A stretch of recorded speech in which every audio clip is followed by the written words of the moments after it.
They said the Seoul skyline belonged to him, but the truth is, he belonged to the shadows.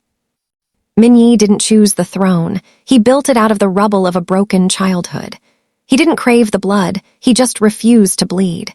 He was a ghost in a bespoke suit, untouchable, disciplined, and ruled by a heart he had frozen solid years ago.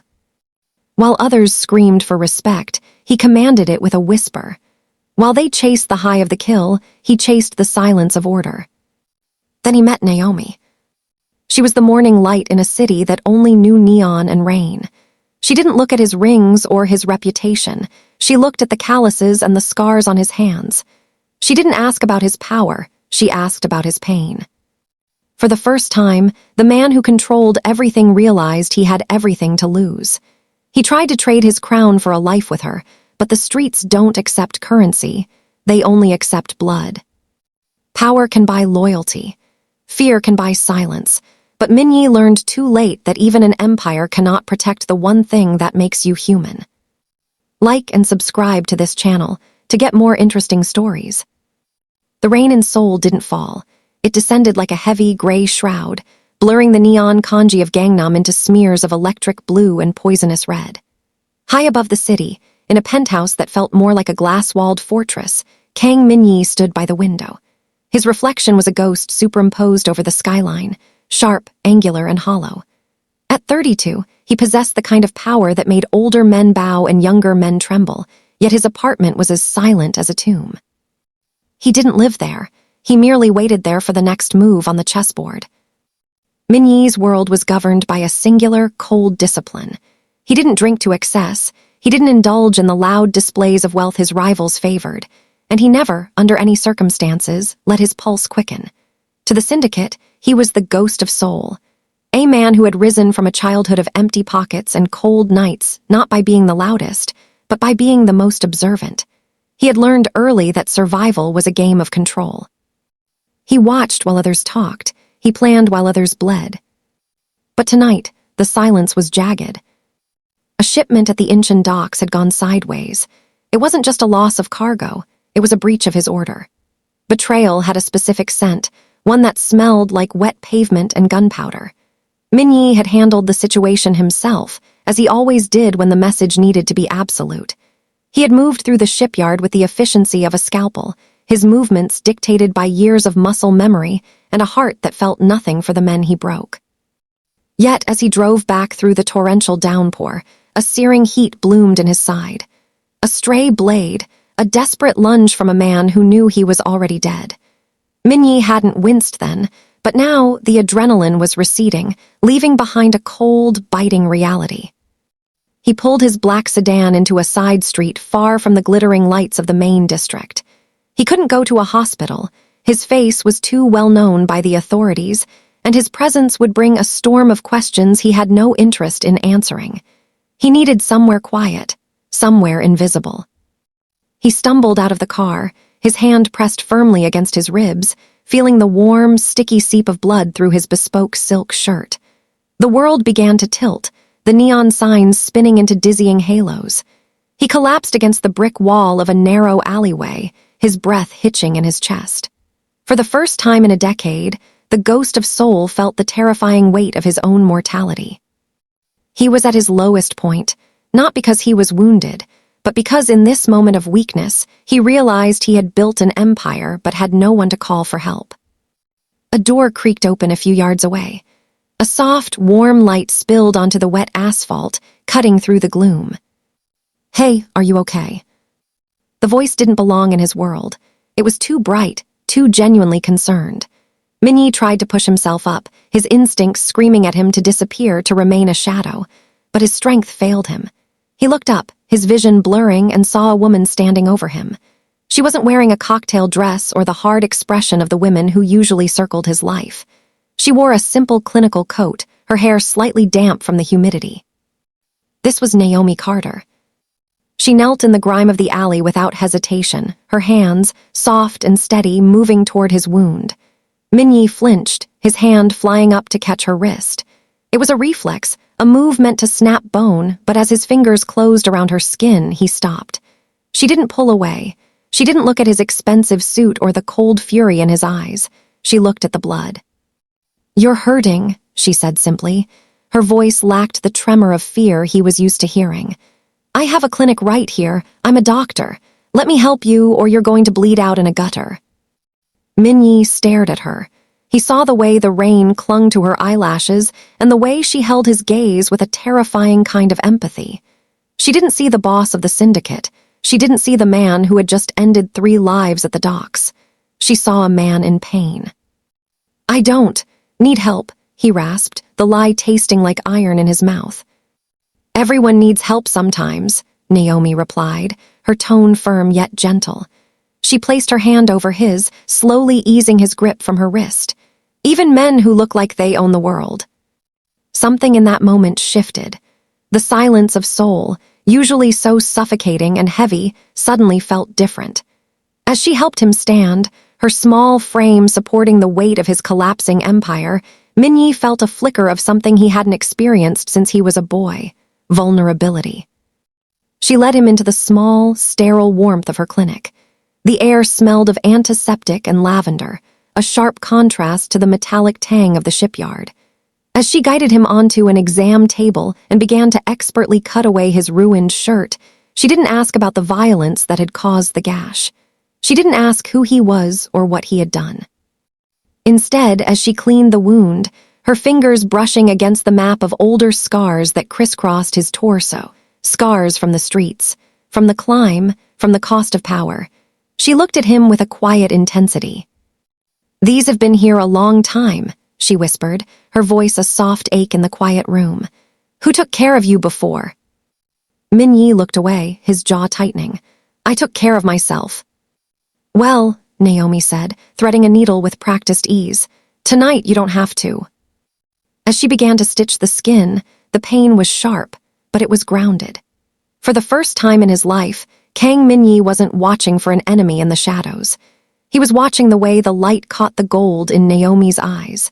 He was a man who had mastered the art of survival, but in this small, hidden clinic in the heart of a heartless city, he realized he was a novice at the art of being seen. The ghost had been found, and for the first time, he wasn't sure if he wanted to vanish again. The antiseptic scent of the clinic was a sharp, clean blade that cut through the metallic stench of the shipyard, lingering in Min-jae's lungs. Under the harsh, humming fluorescent lights, he felt exposed, stripped of the shadows that usually served as his armor. He sat on the edge of the examination table, his broad shoulders hunched, watching Naomi Carter move with a rhythmic, unhurried grace. She was a woman built of soft edges and steady nerves, a stark contrast to the jagged, frantic world he had just crawled out of. She didn't move like someone who knew they were in the presence of a monster. In the streets, men held their breath when Min-jae entered a room. They looked at the floor or at his hands, searching for the telltale twitch that signaled a death sentence. But Naomi only looked at his wound. "This is going to sting," she murmured, her voice a calm anchor in the silent room. She didn't wait for his permission, nor did she flinch when he hissed through his teeth as the alcohol swab hit the raw, open gash in his side. Min-jae watched her intently. His mind, conditioned by decades of betrayal and calculated moves, was searching for the angle. What did she want? Was she going to ask for money, a favor, protection? In his world, every act of kindness was a transaction, a debt to be collected with interest. But as the minutes ticked by, she remained focused only on the needle and the thread, her brow furrowed in concentration. "You're very quiet," she said, not looking up. "Most people are cursing me by now."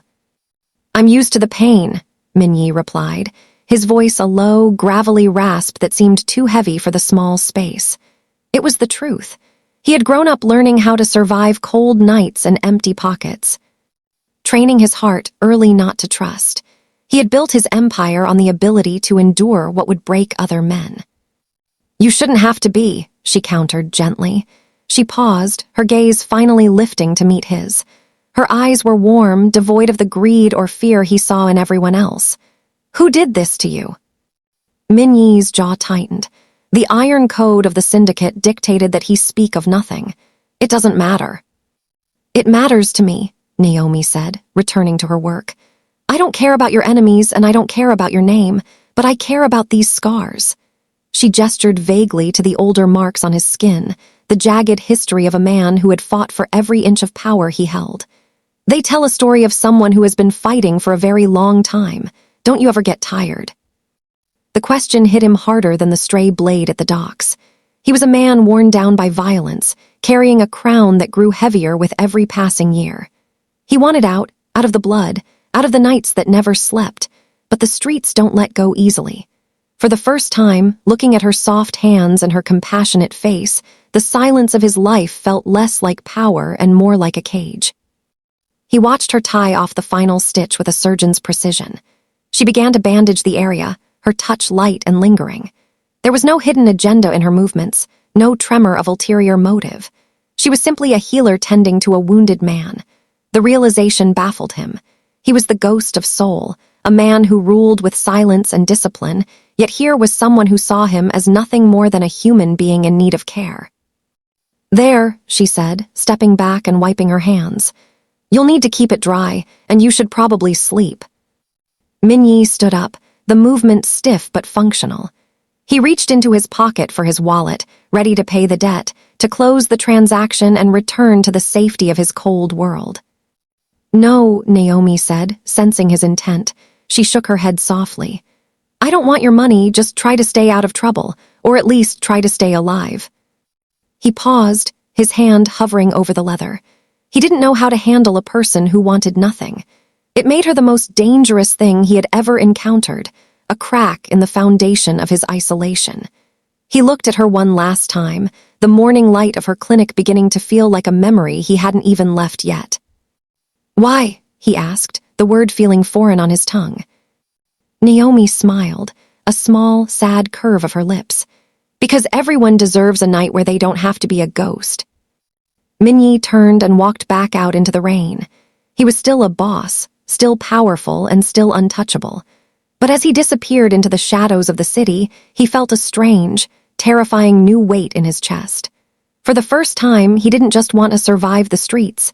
He wanted to be the man she saw when she looked at his scars. The transition from the blood-slicked shipyard to the mundane reality of a Sunday afternoon felt like a slow-motion descent into a foreign country. Min-jae stood before his floor-to-ceiling mirror, adjusting the collar of a navy sweater. It was soft, casual, and utterly wrong. For a man who lived in the rigid geometry of bespoke suits, the lack of a tie felt like a missing layer of skin. He looked at his hands, the knuckles healed but still hard, and wondered if he could ever truly hide the history written in his grip.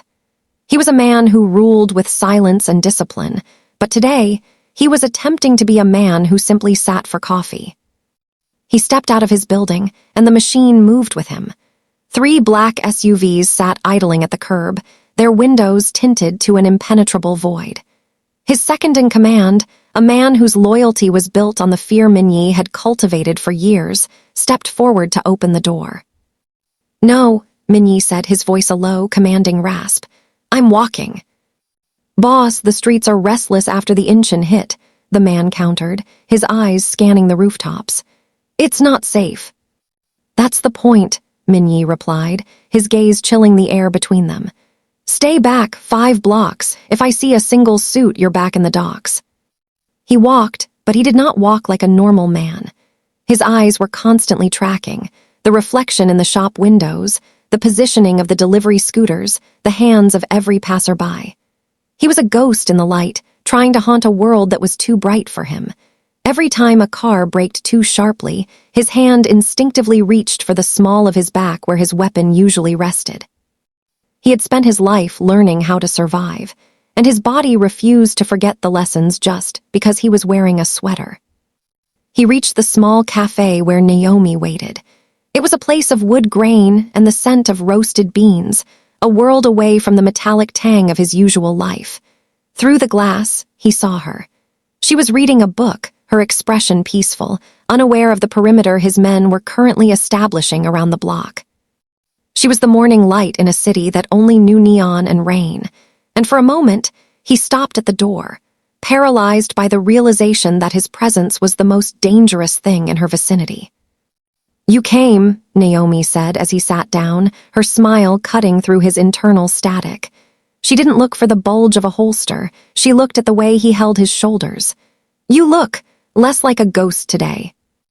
"I'm trying," Min-jae said, and it was the most honest thing he had said in years. The date was an exercise in agony and ecstasy. Naomi talked about her clinic, about a dog she wanted to adopt, about the small joys of a life built on healing rather than breaking. Min-jae listened, captivated by the rhythm of a normal heart. But even as she spoke, his instincts were screaming. He noticed the man at the corner table who was lingering too long over a cold espresso. He saw the black SUV creep past the window, a second too slow to be a coincidence. He felt the heavy, suffocating weight of the crown he wore, a crown that demanded he remain vigilant even when he wanted to be vulnerable.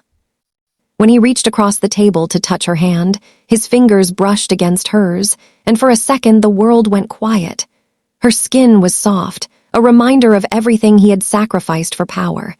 But as he looked at her, he saw a movement in the street, a flash of silver.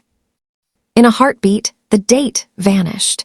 Min-jae stood up, his body shielding Naomi before he even realized he had moved. His eyes were no longer those of a man at coffee. They were the eyes of the monster who had built an empire through discipline and silence. "What is it?" Naomi asked, her voice tight with sudden alarm. "We have to go," Min-jae said, his tone icy and absolute. "Min-jae, you're hurting my arm," she whispered.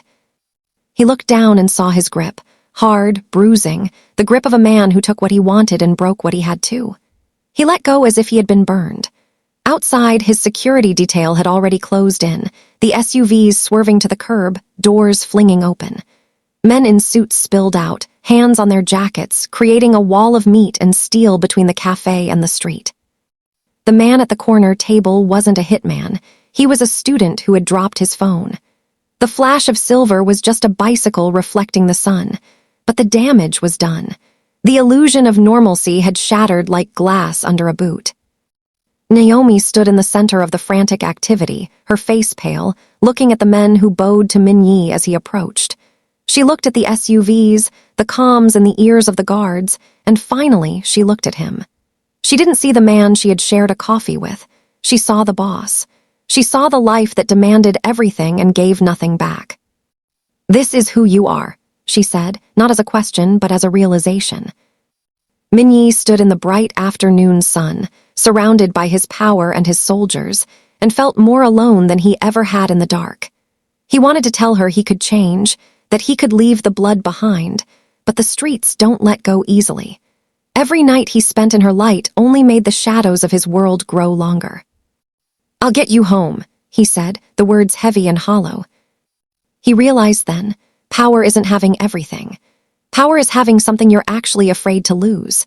And as he watched Naomi climb into the back of his armored car, her eyes filled with a new, quiet fear, he knew he was already losing her. The streets remembered him for his hard work and consistency, but in the light of day, he was just a man breaking under the weight of a crown that wouldn't let him love. The neon pulse of the city felt like a headache that wouldn't fade, a rhythmic reminder that in Seoul, the darkness never truly sleeps. Min-jae sat in the back of his sedan, the leather cool against his skin, watching the rain streak across the window in jagged lines. He had spent the last 72 hours attempting to reinforce the walls of his life, pulling his men closer and pushing Naomi further away. He told himself it was for her safety, a necessary distance to keep the poison of his world from seeping into her clinic. But the streets have a way of smelling a change in the wind, and to the rivals he had spent a decade suppressing, Min-jae's newfound caution didn't look like strategy. It looked like a crack in the armor. The report came in a low, frantic whisper from his lieutenant.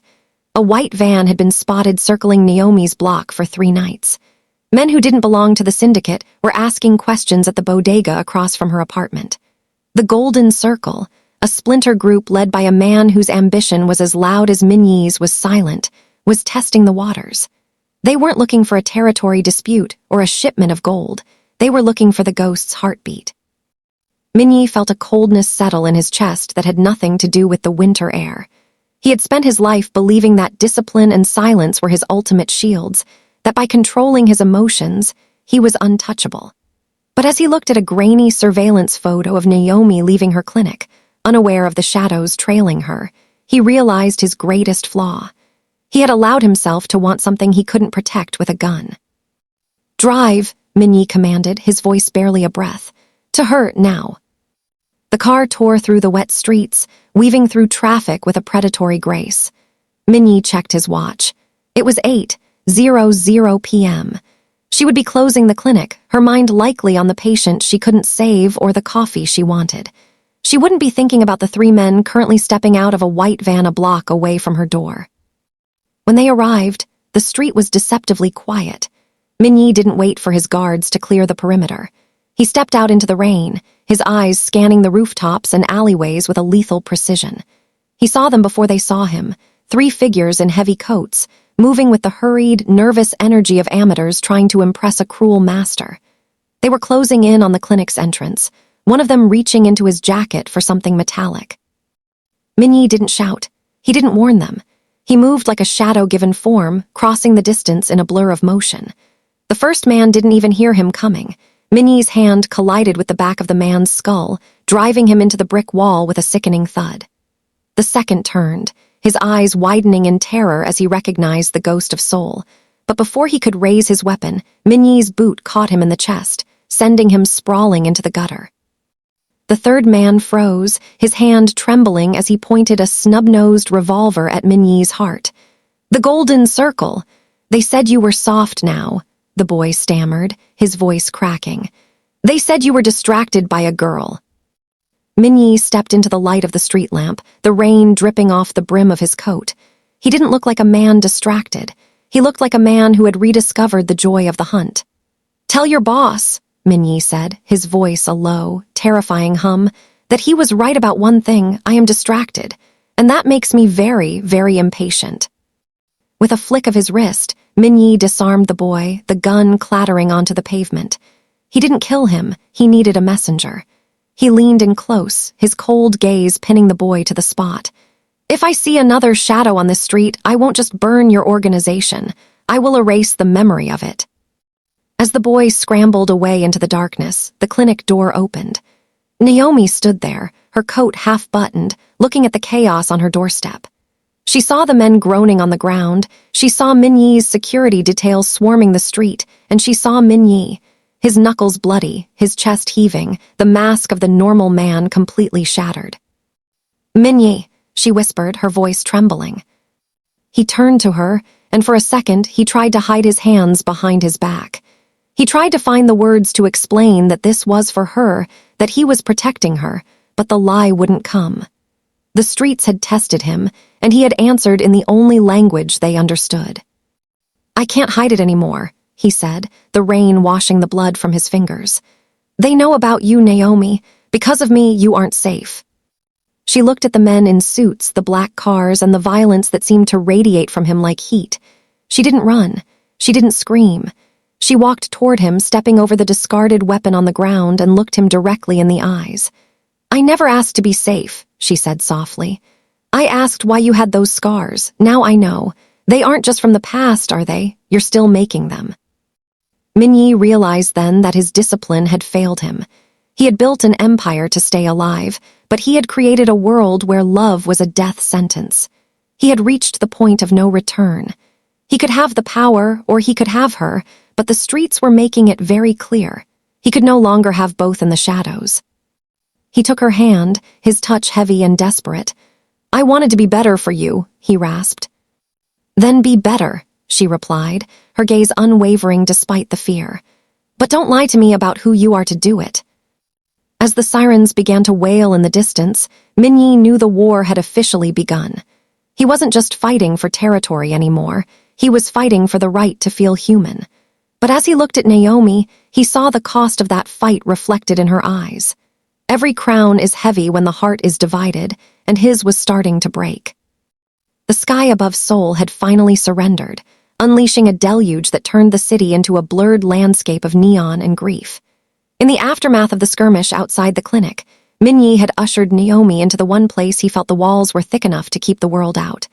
A secondary Spartan safe house overlooking the Han River. The room was dark, lit only by the rhythmic flash of lightning and the distant, cold glow of the city's skyscrapers. Min-jae stood by the window, his silhouette a sharp, jagged break against the glass. The silence between them wasn't the disciplined quiet he usually commanded. It was heavy, suffocating, and pregnant with the things he had spent a lifetime burying. He could feel her gaze on his back, a gaze that didn't demand an explanation, but waited for one with a patience that unnerved him. "You asked once about my scars," he began, his voice barely audible over the drumming of the rain against the pane. He didn't turn around. "You saw the ones on my skin and thought they were the map of my life. But the truth is, the ones you can't see are the ones that built this empire." He slowly reached for the buttons of his shirt, his movements mechanical. As the fabric fell away, the lightning illuminated a torso that looked less like a man and more like a battlefield. There were the thin, silver lines of knife wounds from his teenage years in the slums, the puckered craters of bullet holes from his rise through the syndicate, and the fresh, angry stitches Naomi had sewn just days prior. "They said the streets changed me," he whispered, finally turning to face her. "But the streets didn't change me. They just made me. I grew up learning how to survive cold nights, empty pockets, and a heart that learned early not to trust. While others chased fast money, I chased control. While they talked, I watched." He took a step closer into the dim light, the shadows stretching across his broken skin. "This is the cost of the crown, Naomi. Every mark is a moment I had to choose to be a monster so I didn't end up a victim. I built this empire with discipline and silence, thinking that if I became untouchable, I'd finally be safe. But every night I look at the blood on my hands, and I realize I've just built a bigger cage." Naomi didn't flinch. She didn't look away from the map of violence etched into his body. Instead, she stepped into his space, the warmth of her presence clashing with the icy aura he projected. She reached out, her fingers hovering just inches from the jagged scar over his heart, the one that had come the closest to ending him before he ever knew her name. "I don't care about your enemies, Min-jae," she said, her voice steady despite the tremor in the air. "And I don't care about the name the streets gave you. I see the man who's been fighting a war alone for 20 years. You think these scars make you a monster, but to me, they just look like evidence that you survived long enough to find your way to me." Min-jae felt a crack in the armor he had worn since childhood. He had spent his life waiting for someone to ask about his power, his money, or his reach.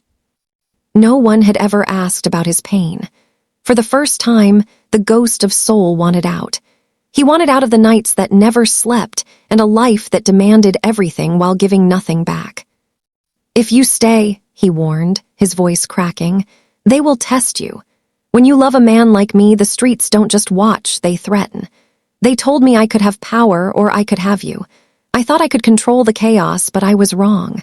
Loving you is the hardest fight of my life because I can't guarantee you won't bleed for my sins." Naomi didn't answer with words. She bridged the final gap between them, placing her hand directly over his heart. Beneath the scars, she could feel the frantic, human rhythm of a man who was terrified. "Then we fight," she whispered.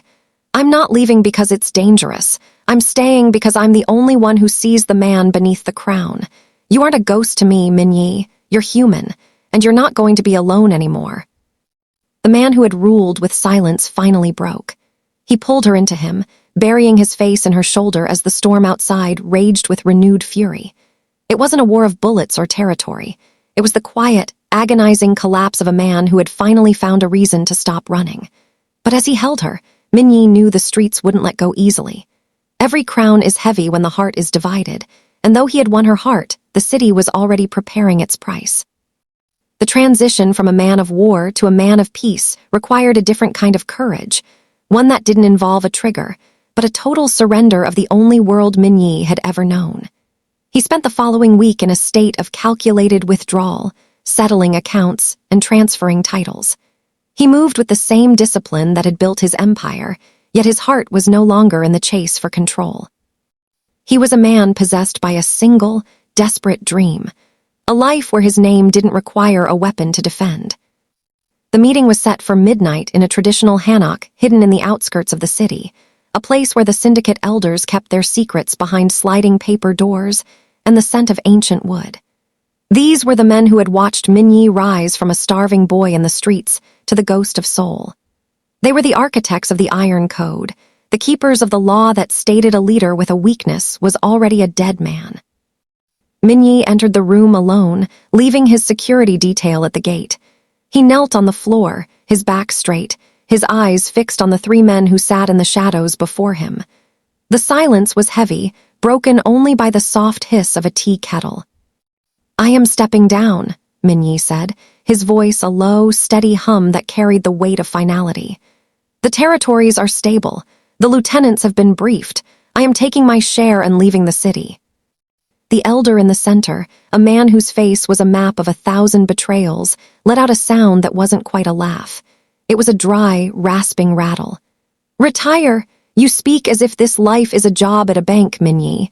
You didn't just take the crown, you became the crown." "I've paid my dues," Min-jae countered, his jaw tightening. "I built the empire you sit upon. I ruled with silence and discipline so you could live in luxury. Now I want my life back." "Your life," the elder echoed, leaning forward into the dim light. "The streets gave you a name because you were the only one who could handle the blood. You grew up learning how to survive, not how to live. Do you truly think a girl with soft hands can erase 20 years of violence?" The mention of Naomi sent a jolt of ice through Min-jae's veins. He realized then that the trap had already been set. This wasn't a negotiation, it was a trial. "She is not part of this," Min-jae said, his voice dropping an octave, becoming the lethal whisper that usually preceded a massacre. "Everything is part of this," the elder hissed. "The streets don't let go easily. You can have your power or you can have her, but the only way out of the syndicate is in a box." The other two elders nodded in grim unison. They explained the blood price. To leave, Min-jae would have to surrender everything he had built, his assets, his protection, and his reputation. He would be cast out as a traitor, a man marked for death by every ambitious soldier looking to make a name for himself. They were offering him freedom, but it was a freedom wrapped in a target. "You think you can protect her as a nobody?" the elder asked, his eyes gleaming with a cruel wisdom. "Without the fear of your name, you are just a man with a target on his back and a woman who will be used to hurt you. You stay and you rule. You leave and you both die." Min-jae looked at his hands, the hands Naomi had called the hands of a survivor. He realized that his desire for out was a beautiful trap. He had spent his life becoming the most powerful man in Korea to ensure he would never be a victim again, but that very power was now the rope around his neck. He stood up, his movements fluid and dangerous. He didn't bow as he left. He walked out into the cold night, the rain beginning to fall once more, feeling the heavy, suffocating weight of the choice he had to make. He wanted to be the man Naomi saw, but the elders had reminded him of the truth. He was the ghost of soul, and ghosts don't get to live in the light. As he drove back to the city, the neon lights felt like a cage. He had tried to buy his way out, but the streets only accepted a currency he wasn't ready to pay. He was a man breaking, caught between the empire he built and the one love that had made him feel human. The war wasn't over. It was just moving into the light. The transition from the elder's icy warning to the warm, candle-lit interior of the restaurant felt like a fever dream. Min-jae sat across from Naomi, his hands steady atop the white linen, though every nerve in his body was screaming. He had chosen this place, a quiet, high-end bistro tucked away from the neon glare of the main strips, because it promised a temporary illusion of peace. He wanted to give her a night where the conversation didn't drift toward blood or safe houses. But as he watched her laugh, a soft sound that seemed to push back the encroaching shadows of his life, he couldn't shake the feeling that he was leading a lamb into a den of wolves. The dinner was supposed to be a celebration of his decision to leave, a promise that the beautiful trap was a door he could still force open. Naomi looked radiant, her presence a grounded, compassionate force far from the world of crime. She didn't ask about his meeting with the elders. She asked about his day, his favorite music, the things a man with a future would discuss. But Min-jae's mind was a tactical map. He had already identified the 3 exits, the blind spots of the security cameras, and the fact that the waiter was sweating more than the humidity warranted. "You're drifting again," Naomi said softly, reaching across the table to touch his hand. "You're here, but you're not." "I'm here," Min-yi lied, his voice a low rasp. "I'm just not used to the quiet." The air in the restaurant shifted. It was subtle, the sharp intake of breath from a busboy, the rhythmic clicking of heels that stopped too abruptly near the kitchen door. Min-yi didn't need to look. He felt the shift in the atmosphere, the way the temperature seemed to drop as the mafia boss inside him eclipsed the man trying to date. "Get under the table," Min-yi whispered. His voice wasn't a request. It was a cold, absolute command that made Naomi's smile vanish. "Min-yi, what are you?" "Now," he barked, his hand slamming onto the table as the front window shattered in a rain of glass and lead. The world exploded into a symphony of violence. Naomi screamed as she was pulled downward, the roar of automatic gunfire shredding the expensive curtains and turning the fine china into porcelain shrapnel. Min-yi didn't flinch. He didn't duck. He flipped the heavy oak table with a strength born of pure adrenaline, creating a shield for Naomi just as two men in tactical gear burst through the shattered storefront. For the first time, Naomi didn't see the wounded man who needed stitches. She didn't see the man who looked at the river with sad eyes. She saw the ghost of soul. Min-yi moved with a terrifying, predatory grace that defied his bespoke suit. He didn't scream or shout orders. He worked in a lethal, disciplined silence. He drew a weapon from the small of his back, a move so fast it looked like a blur, and fired 2 shots. The first gunman fell before his boots even hit the carpet. Min-yi lunged over the debris, his movements a blur of muscle memory and calculated brutality. He caught the second man's wrist, the sound of snapping bone audible even over the chaos, and used the man's own body as a shield against a third attacker emerging from the kitchen. From beneath the shelter of the table, Naomi watched through the gaps in the wood. Her heart wasn't built for violence, and the sight of Min-yi, his face a mask of cold, unblinking focus, paralyzed her. This wasn't the man who had shared coffee with her. This was a man who moved like a machine, a butcher who had mastered the art of survival at the cost of his own humanity. The third attacker managed to fire a stray round that grazed Min-yi's shoulder, but the boss didn't even break his stride. He closed the distance in 3 steps, his hand catching the man's throat and slamming him into a support pillar. The sound of the impact was dull and final. Min-yi stood over the downed men, the silence returning to the restaurant like a suffocating weight. The air was thick with the scent of gunpowder, expensive perfume, and the metallic tang of fresh blood. Min-yi turned back to the table, his chest heaving slightly, the weapon still held in a low, professional grip. His eyes were dark, the light of the morning clinic completely gone. "Naomi," he said, his voice returning to that low, gravelly hum. "It's over. We have to go." He reached down to help her up, but as his hand, covered in the soot of the gunfire and the blood of his attackers, moved toward her, Naomi flinched. It was a small movement, a slight pullback, but it felt like a gunshot to Min-yi's heart. She looked at him, her breath coming in ragged gasps, her eyes wide with a terror he had never wanted to see directed at him. She saw the monster he had warned her about. She saw the discipline that had built an empire, and she realized that his scars weren't just remnants of the past. They were the foundation of a present he could never truly escape. You killed them," she whispered, her voice trembling as she looked at the bodies on the floor. "They were going to kill you," Min-yi replied, his jaw tightening. "They test you when you love, they threaten you when you rise." The streets had sent their message. The collision of their worlds had left the bistro in ruins, and as Min-yi's security detail finally swarmed the building, he realized that the illusion of normalcy was dead. He had protected her life, but he had shattered the man she loved in the process. He had built an empire with silence, but the gunshots from this night would echo in the silence between them forever. "I told you the streets don't let go easily," Min-yi said, his voice breaking for the briefest of seconds. He didn't wait for her to answer. He picked her up, her body limp with shock, and carried her out into the rain-slicked night. The city heard the sirens, but Min-yi only heard the sound of a man breaking. He was untouchable, he was powerful, and he was more alone than he had ever been in the dark. The safe house was a cathedral of cold concrete and shadow, tucked away in an industrial district where the only sound was the rhythmic drip of a leaking pipe. Inside, The air was thick with a tension that felt like a piano wire stretched to the snapping point. Min-jae sat in a steel chair, his shirt sleeves rolled up to reveal the fresh bandage on his shoulder. He wasn't looking at the door. He was looking at his hands, which were still stained with the ghosts of the restaurant.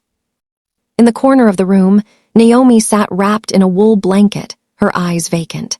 She was physically safe, but the girl who had asked about his scars had been replaced by a stranger who was terrified of his touch. The silence between them wasn't the peaceful quiet of the clinic. It was the heavy, suffocating silence of a man who had finally shown his true face and found it unrecognizable.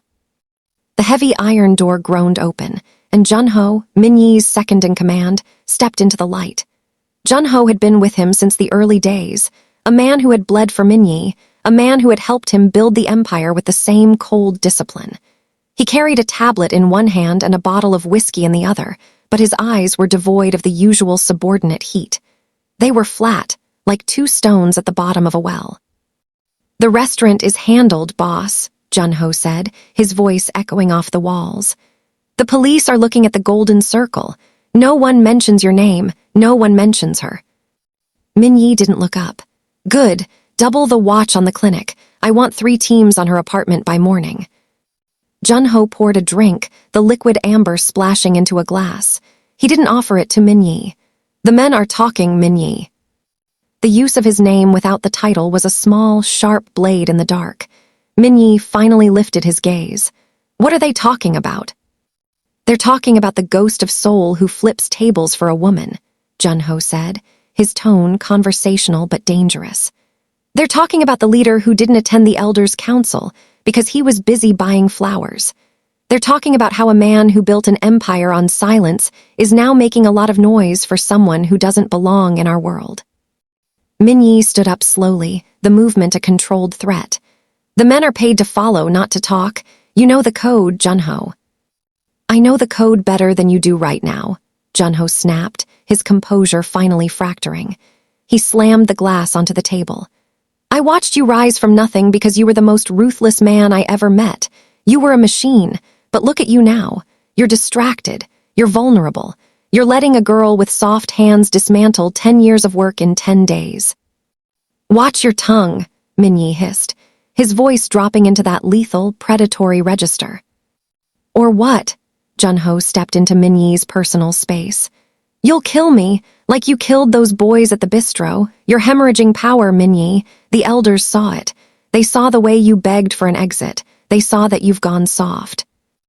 Min-jae realized then that this wasn't an argument between friends. This was an interrogation. He felt the shift in the room, the way the guards at the door shifted their weight.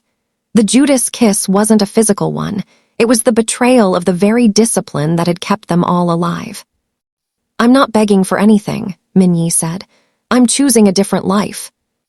"There is no different life for us," Jun-ho laughed, a bitter, hollow sound.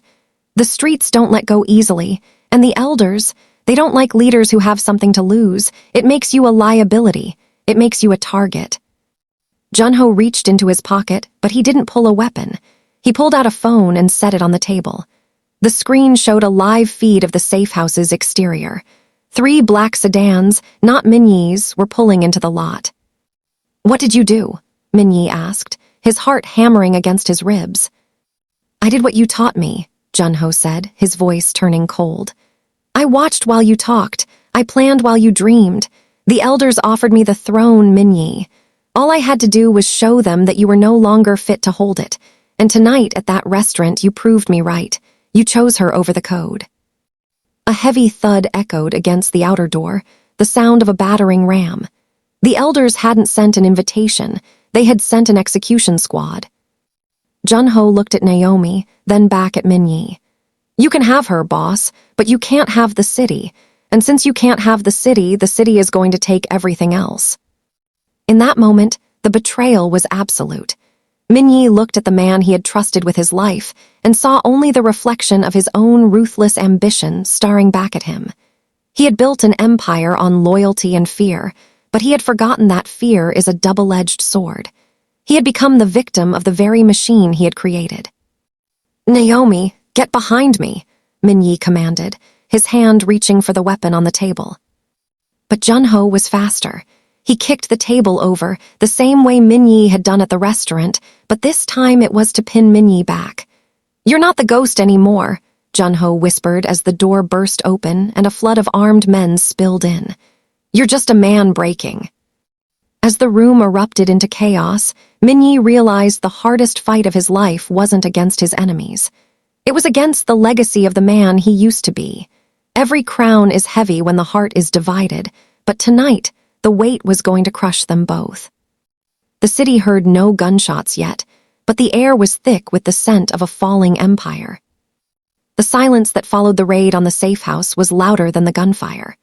Min-yi stood in the center of the room, his chest heaving, his hands trembling with a rage so cold it felt like ice in his veins. He had fought through the first wave of men, he had driven Junho into the shadows of the hallway, but when he turned back to the corner where Naomi had been, the space was empty. The wool blanket she had been wrapped in lay on the concrete floor like a discarded skin. She was gone, the ghost of Seoul. The man who prided himself on knowing every shadow in his city had let the light slip through his fingers.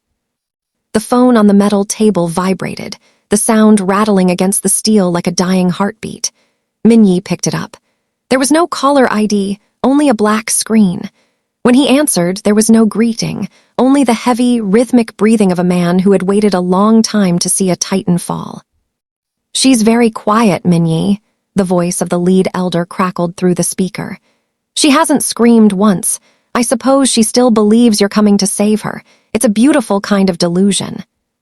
"If you touch her," Min-yi began, his voice dropping into a register that was no longer human, "I will not just kill you.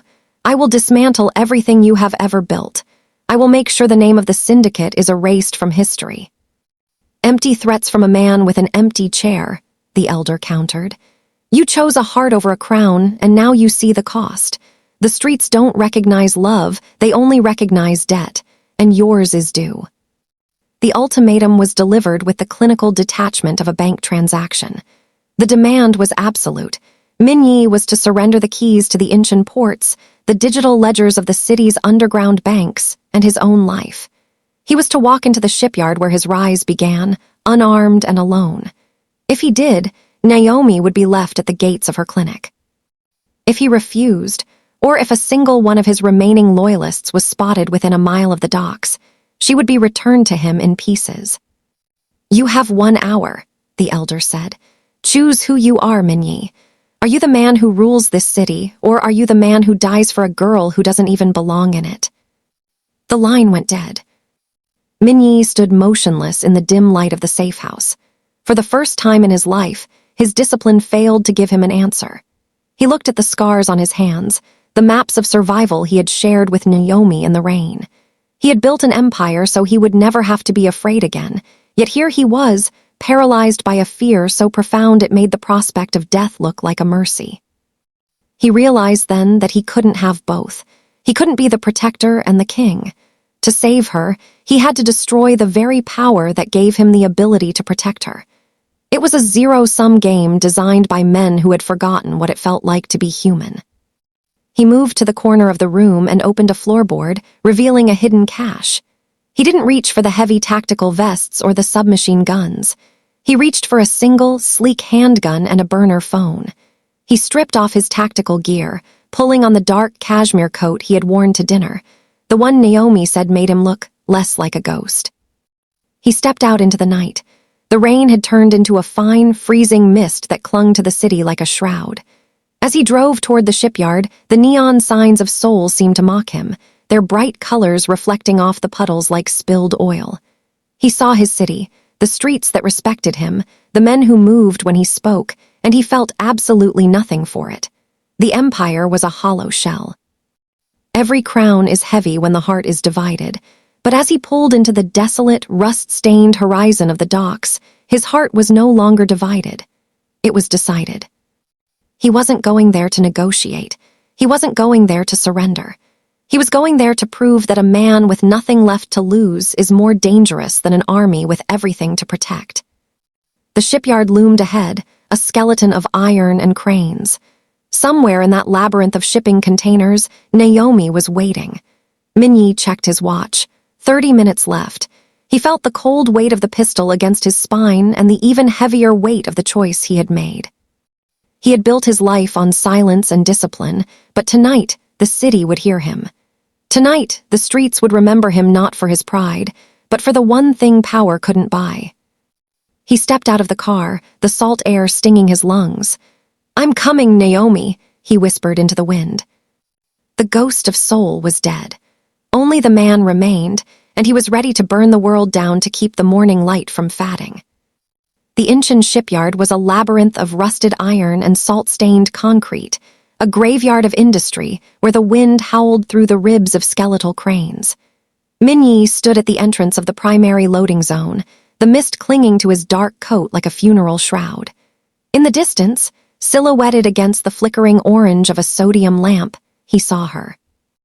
Naomi was tied to a chair in the center of an empty warehouse floor, her head bowed, surrounded by a dozen men whose silhouettes were jagged with the weight of rifles. Junho stepped forward from the line of soldiers, a radio in one hand and a cruel, triumphant smile on his face. "You're late, boss, or should I say, ex-boss, you look thin without your army." Min-jae didn't answer. He didn't look at Junho. His eyes were locked on Naomi. She lifted her head, and even from 50 yards away he could see the bruising on her cheek and the sheer, paralyzing terror in her eyes. But more than that, he saw the moment she recognized him, not as the man who brought her coffee, but as the ghost who had arrived to collect a debt. "The ledgers, Min-jae," Junho called out, his voice bouncing off the corrugated metal walls. "The codes for the offshore accounts. Toss the drive, kneel, and maybe we'll let her walk to the gate before we put a bullet in you." Min-jae reached into his pocket and pulled out a small silver device. He held it up, the metal glinting in the dim light. "The elders told me I could have power or I could have her," he said, his voice a low, terrifying hum that seemed to vibrate in the very floorboards. "They forgot that I'm the one who defined what power is in this city." He didn't toss the drive. He crushed it in his fist. "The third option," Min-jae whispered, "is that none of you leave this dock alive." Before Junho could react, the world tore open. Min-jae hadn't come alone, he had simply arrived first. From the dark recesses of the shipping containers, the few loyalists he had left, men who valued the man over the machine, unleashed a calculated storm of fire. But Min-jae didn't wait for his men. He moved with a savagery that bypassed discipline and went straight to the bone. He was no longer the man who watched, he was the hurricane. He surged forward, drawing his weapon and firing with a rhythmic, terrifying precision. Every shot found its mark. He didn't seek cover. He moved through the hail of return fire as if the bullets were beneath his notice. He reached the first line of guards and transitioned from lead to steel, his movements a blur of snapping bone and silenced screams. This was the breaking point. To save the woman whose heart was built for peace, he had to embrace a level of violence that would ensure he could never be part of her world again. He was a man breaking, not under the pressure of his enemies, but under the weight of the monster he was forced to resurrect. He reached the center of the warehouse, his coat soaked in a mixture of rain and red. Junho scrambled back, fumbling for his weapon, his face pale with the realization that he had underestimated the ghost's capacity for carnage. Min-jae didn't fire. He dropped his gun, grabbed Junho by the throat, and slammed him into the concrete. "You said I'd gone soft," Min-jae hissed, his fingers tightening until Junho's eyes began to bulge. "You said love made me weak, but love is the only thing that gave me a reason to finish this." With a sickening, final twist, the betrayal was silenced. Min-jae turned toward Naomi. He drew a knife and cut her bonds with hands that were shaking, not from fear, but from the sheer volume of adrenaline and grief coursing through his veins. As the ropes fell away, she collapsed into him, sobbing, her face buried in his blood-stained chest. "I've got you," he rasped, but the words felt hollow. He held her, but he didn't feel like the man who had shared a quiet dinner a week ago. He felt like a hollowed-out shell, a creature of the streets that had finally, fully consumed the man who wanted to be human. He had won the war. He had saved her life. But as he looked around at the carnage he had wrought, the bodies of men he had known for years, the smoke rising into the rainy sky, he knew the price. The streets don't let go easily. They had tested him, and he had passed the test by becoming exactly what they wanted, a ruthless, unstoppable force. Naomi pulled back, her eyes searching his face. She saw the blood, she saw the bodies, and she saw the cold, dead light in his eyes. She didn't see the man who asked about her day. She saw a man who had burned his soul to keep her alive. She reached up to touch his face, her soft hand trembling against his scarred skin. But for the first time, Min-jae didn't lean into the touch. He felt like a poison. "It's over," she whispered, her voice breaking. "No," Min-jae said, looking past her at the burning horizon of the city he once ruled. "It's just the beginning of the end." He had saved her, but in the process, he had proved he belonged to the shadows. He had built an empire with silence and ruled with discipline, but tonight, the only thing he felt was the heavy, crushing weight of a crown that would never let him be whole. He was the most powerful man in Seoul, and he had never been more truly, utterly lost. The aftermath of the shipyard was not a victory. It was a funeral for the people they used to be. The safe house was quiet now, the air no longer thick with the scent of gunpowder, replaced instead by the sterile, cold smell of early morning. Min-jae sat at the small wooden table, a single glass of whiskey untouched before him. He was dressed in a clean suit, his wounds bandaged, his face a mask of iron discipline once more. But the man beneath the fabric felt like a hollowed-out building after a fire, standing, but gutted. Naomi stood by the window, watching the sun struggle to break through the gray Seoul mist. She was packed. A single small bag sat by the door, containing the life she had before she met the man who belonged to the shadows. She didn't look like the woman who had laughed in the bistro. She looked like someone who had seen the sun go out and was now trying to remember how to breathe in the dark. "The car is ready," Min-jae said.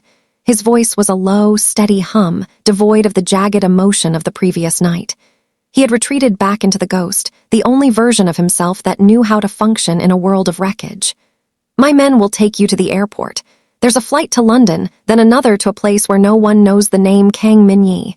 You'll be safe. You'll have everything you need." Naomi turned, and the look in her eyes was more painful than the blade that had pierced his side. It wasn't fear, not anymore. It was a profound, shattering clarity. "You're wrong," she said softly. "You think the danger is the golden circle, or the elders, or the men who want your throne, but it's not." She walked toward him, her footsteps silent on the concrete floor.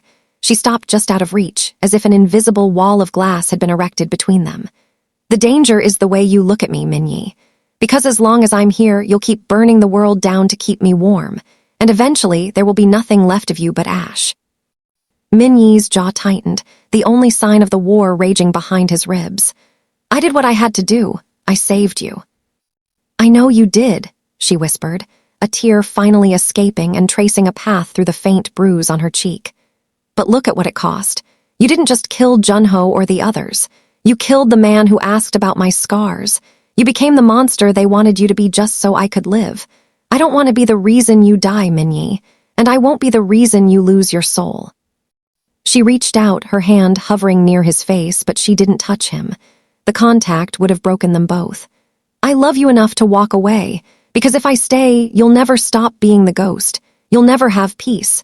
You'll just have a war that never ends." "Naomi," he rasped, the name feeling like a prayer and a curse. "Don't," she said, her voice firming with a desperate strength. "Don't ask me to stay. If you love me, let me go so you can find a way to be human again, even if it's not with me." She picked up her bag. At the door, she paused, looking back one last time at the most powerful man in the city. He looked untouchable. He looked like an emperor. And he looked like the loneliest man in the world. "Goodbye, Min-jae," she said. The door closed with a soft, final click. Years passed, as they always do in a city that never stops moving. The streets still respect him. His name still carries weight, more than it ever did before. Men still move when he speaks, and the syndicate has never been more stable, more disciplined, or more feared. Min-jae ruled his kingdom of ashes with a hand of iron and a heart of ice. He had become the perfect leader, the ultimate ghost, because he no longer had anything left to lose. But every night, after the meetings are over and the city is draped in its neon shroud, he returns to his penthouse. He sits in the same high-backed chair, overlooking the skyline that he finally, truly owns. He has the power. He has the silence. He has the control he spent his life chasing. And every night, he looks at the empty seat beside him. Power can buy loyalty. Fear can buy silence. But as the rain begins to fall against the glass, Kang Min-jae knows the truth that the streets will never tell. Only love ever made him feel human. And as he stares out at the lights of Seoul, he realizes that he is not the king of a city, but the guardian of a memory. The one love that was too bright for the shadows, and the one heart he broke by trying to save it. The streets remember him not for his pride or his empire, but for the consistency of his grief, and the man who conquered everything only to find that he had nothing at all. I hope this story resonated with you as much as it did with me while telling it. Subscribe to this channel for more interesting stories.